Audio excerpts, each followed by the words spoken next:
Here are a few things to know when using a collage theme.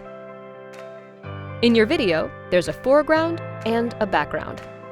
A collage theme introduces various background layers composed of submitted media, like a scrapbook full of memories. Every video clip and photo in your media gallery will have its turn to be featured in the foreground, and by default, they will also be used to create the backgrounds.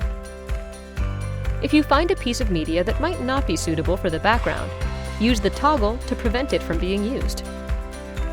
Examples of media you might want to toggle off are photos with lots of text, a surprise that you don't want to reveal, or you may also want to avoid unflattering or awkward video thumbnails.